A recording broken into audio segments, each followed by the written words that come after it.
am sitting here in Bronson Park, and one of my favorite descriptions of this park has been that it's been known as the heart of Kalamazoo. But there might be a few important facts about Bronson Park that you may not know about. For example, the 3.5 acres that comprise the park are not owned by the city of Kalamazoo, but owned by the county of Kalamazoo. Another fact is that even though it is named for Titus Bronson, the founder of this area, it was never a park when Bronson was here, and when Bronson gave the land, he never wanted a park. Another fact is that the land itself originally was given by Titus Bronson as an inducement, maybe even a little bribe. The history of Bronson Park goes back to the early years of Kalamazoo, or Bronson as it was known, in the 1830s. In 1831, Titus Bronson gave 4 areas of land to the county of Kalamazoo as an inducement to try to get Bronson to be declared the county seat. The first area of land was for a county courthouse, and right now the county courthouse that is on that plat of land is the 3rd county courthouse that's been there. That was built in 1937. Titus also gave an area of land for the first 4 churches to be established in Kalamazoo. Currently, we have 3 churches on Church Square. Well, the park here was really divided in half. Church Street divided it. The part over to the west was for a jail, and it was known as Jail Square. And the jail was built in 1833, approximately where the Indian Mound is located. The jail was not there very long. I've even read a story one time that supposedly there weren't any bars on the windows. Don't know if that's true or not. I haven't seen any substantial evidence about that. The area that I'm located in right now is the other half, the eastern half, and this was known as the Academy Square. And an academy was supposed to be built on this land. It was in 1838, and it was a branch for the University of Michigan. And it's interesting that we still have Academy Street because we had an academy here. Well, that was the origin of this area, 4 areas of land. And Titus was successful because in 1832, Bronson was declared the county seat. So for about the first 10 years, that's what this area looked like. The first part to change was the jail. The jail moved around 1845 to be closer to the courthouse. And it was around that time that the people of Kalamazoo thought that it might be nice to have a park in the middle of their village. And you know, a lot of these people came from the northeastern section of the United States, where a green commons or park in the middle of a community was very popular. Already just east of here into the village of Richland, they had a green area that was known as the commons. So it was very typical for a community to have that kind of area in the town. So in 1845, the citizens of Kalamazoo thought that it would be nice to have that.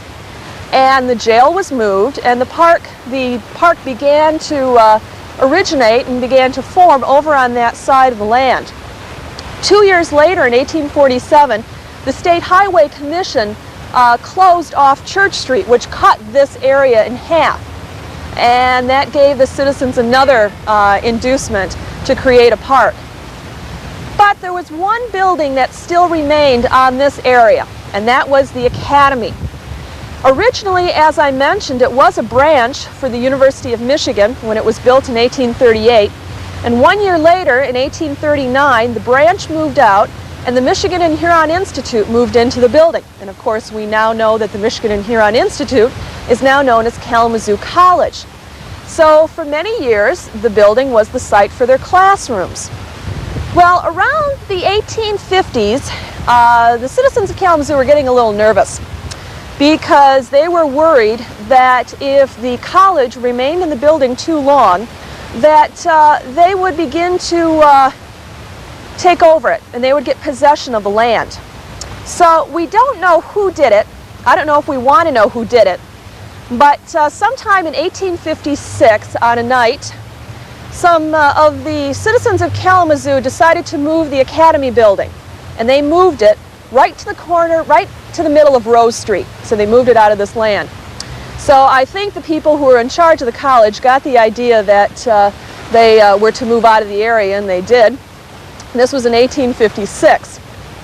2 years earlier, in 1854, the county of Kalamazoo leased this area to the village of Kalamazoo for a very nominal fee, not very much at all maybe. And so since 1854, the village and now the city of Kalamazoo has been taking care of this land, even though officially it is still owned by the county of Kalamazoo. And I think right now we are under a 99-year lease for this land, and I think the charge is like $1.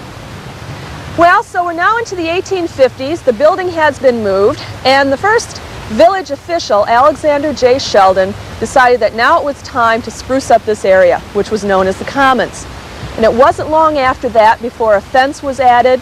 In 1864, they added trees and a few other sidewalks and areas, and it really began to look like a village area where people would congregate, and the Commons got its start. Now, it was known as the Commons until 1876, when it was renamed for our esteemed founder, Titus Bronson. We really don't know why. My estimation is that this was the time of the United States Centennial, and the citizens of Kalamazoo were looking back towards their beginnings and decided as an honor for Titus to name it Bronson Park. And so from 1876 it has been known as that. The buildings around the park, there have really been some different types of buildings that have circled the park. We already talked about Courthouse Square, and we talked about Church Square. But for many years, around the other three sides of the park, the look was really different. It was really residential. There were a lot of homes. And you have to remember that for many people in this area, this was the only park that they used, especially before 1884, and the streetcars were giving people the opportunity to move out of the downtown area. I've talked to many a resident here that would tell me about coming to the park and rolling down the Indian Mound and playing in the park. So for many of them, this was their one park that they played in. So there were a lot of other houses here, so there was a different kind of feeling in this park. There was a change around the turn of the century when in the 1920s, Jacob Crane, who was a city consultant, told the city that it would be nice that the buildings around the park be more non-residential. And during these years, a lot of the older people who lived in these larger homes moved out, and more of the churches and more of the other governmental buildings began to be built around this area.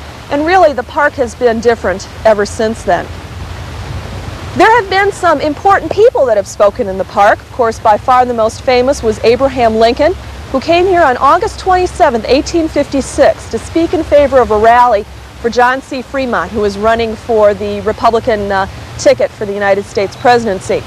We don't know exactly where Mr. Lincoln spoke. Some think it was on one side of the park, some think it was on the other, because the newspapers really didn't pay attention to this insignificant lawyer from the state of Illinois.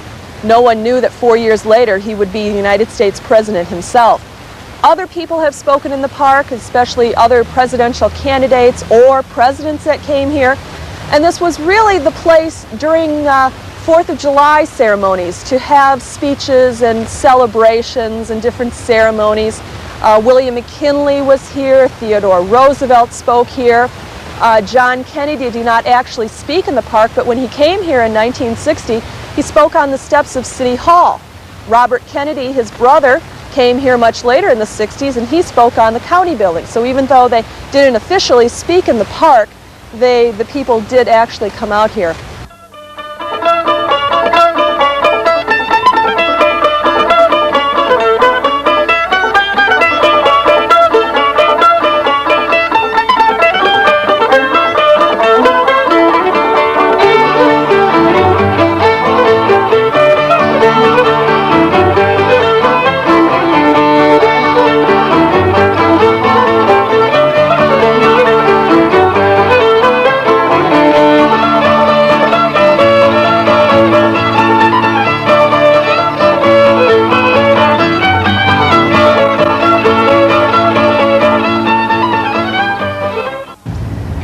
you a little bit about how the park looked in those early years of the 19th century in the 1860s.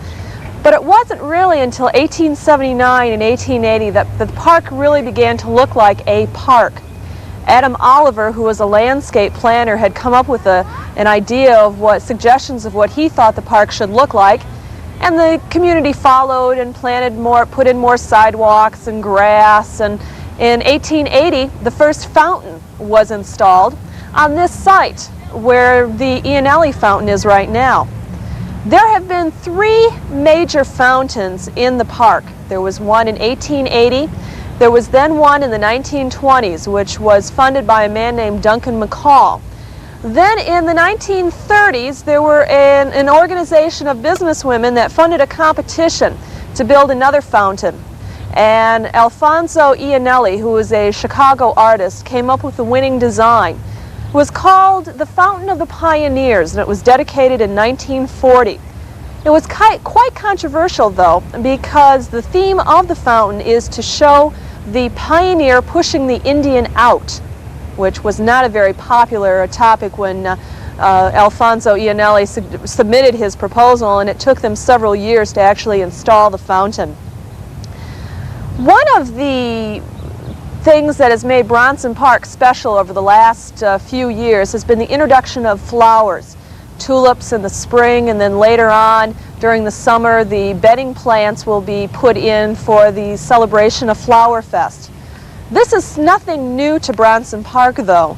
Around the 1890s and into the turn of the century, there were a lot of flowers in the park, and we have many postcards that show a lot of floral trees and other different types of sculpture. There was even a flag, United States flag, made out of flowers that was put in the park. So the use of flowers in Bronson Park has not been anything new, but it's certainly been a nice change now, and we're glad that they're back because they really have added a lot of color to the park. Now let's talk about a few of the buildings that still circle Bronson Park. There is one home that still remains. This is the William Lawrence home that was built in 1889 for a man who was involved with the iron industry in Kalamazoo. Mr. Lawrence's house is a fine example of Queen Anne architecture, which was popular between 1880 and 1900, right after the Civil War, when American builders wanted an individual look to their house, and Queen Anne was a very popular use. Right now the house is used by the Park Club, which is a private social club. Next to the Lawrence home is City Hall, which is another Art Deco structure like the county building. City Hall is a little bit earlier. It was built in 1931. Now, Art Deco style of architecture was popular during the 20s and 30s, and it was a way of having art decorate a building. That was one of the descriptions given about it. And if you look on these buildings, you'll notice how art is used to decorate every common, ordinary thing like a flagpole or a doorway. If you were to go inside the building, you would see that even things like elevators and doors have that kind of decoration. We have several different churches that still circle the park, including several different types of Gothic churches. The First Presbyterian Church was completed around 1929, 1930, and it's a fine example of Gothic architecture. It has a beautiful rose window. We have the First Church of Christ Scientist, which was completed in 1914, and that's a Greco-Roman revival. But between the First Presbyterian Church and the First Church of Christ Scientist is another interesting building. It's not a church, it's the Civic Auditorium.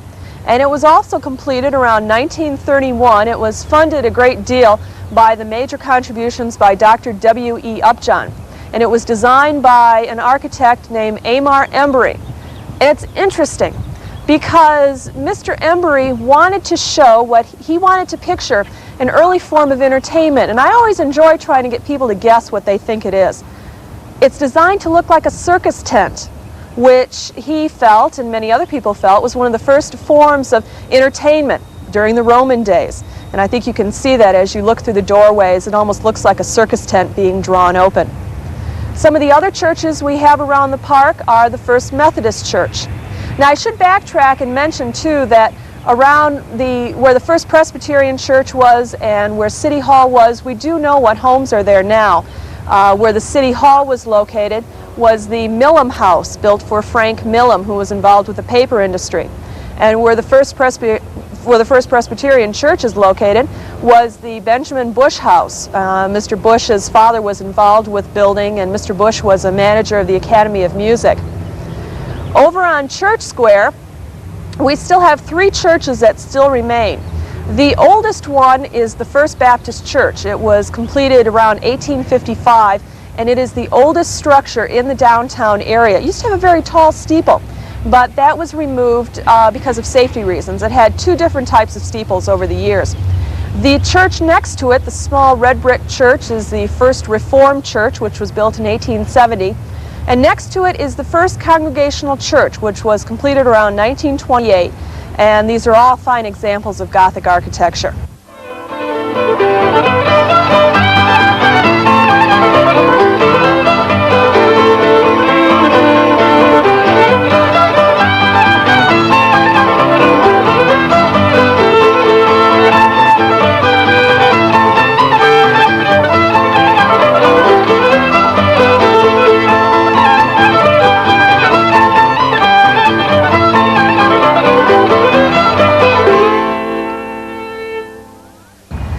Because Bronson Park is in the center of town and has always been in the center of town, and so many people would come down to the park, it has also been the site of many markers and memorials put up by a lot of different groups and organizations, dating back to 1896 when the Grand Army of the Republic, which was a fraternal organization of Civil War veterans, put up a marker in memory of the Orcutt Post and the men who fought in the Civil War. The marker that I am standing in front of right now was one that was dedicated in 1913 in memory of the United States Maine. This, of course, was a ship that came down before the Spanish-American War. And many communities had this type of marker. Not only Kalamazoo, I have seen them in Grand Rapids, I've seen them in Lansing, and it was a very common type of marker to have in memorial of the Spanish-American War. And in fact, the story goes is that they used pieces from the Maine to make these markers. You will find markers all over in memory of people like Lucinda Hinsdale Stone, events, like there's a historical marker here for when Lincoln came in 1856, and also in memory of fallen veterans. The most recent one we have in here was put in memory for the Vietnam veterans. There was another fountain installed in 1976. It was designed by well-known Kalamazoo artist Kirk Newman, and it was called Children at Play. And it was a bicentennial project of some churchwomen, the churchwomen in Kalamazoo. And what Mr. Newman tried to do with this piece was to show the different types of children that live in Kalamazoo, different types of racial and social makeup. And the fountain, so the children are present, and coming out of the fountain in the rear of the fountain is supposedly what is known as he's called the prophet, and that is he's coming, and that's to signify the future. So the children are both our present and our future, and we have a figure coming out of the piece in the back that shows the future coming out. Bronson Park now is the site of a lot of different fairs and festivals. Starting in the summer, there are art fairs that are held here. Also, of course, the last few years we've had Flower Fest, which is really centered in Bronson Park. It's the site of a lot of concerts and performances by the symphony orchestra and concert band. And it's really quite nice to see the numbers of people that come down here for these events, whether it be for lunchtime at noon to hear a performance, or at night when the stars are coming out in the sky and the Kalamazoo Symphony is playing. In 1980, on May 13th, when the tornado came, it really dealt a blow to Bronson Park, and we lost many of the trees, many of the wonderful bur oak trees that had been here since Titus Bronson came. Many of the trees also that had been planted by Alexander Sheldon in the 1850s and the 1860s. And so it really did look like a real disaster. But the thing that was really heartening was to see how many people were in support of Bronson Park and how many people from outside the Kalamazoo area contributed money for the rebirth of the park. And since then, over the last 7 years, different trees have been planted, trees that were the same type of the trees that we lost. Now, I may not be around to see the trees grow to the size that they were when we lost them in 1980, but my children and my grandchildren will, and Bronson Park has become and has recovered and will one day be again a really wonderful, if it is already, a wonderful place and really still the heart of Kalamazoo.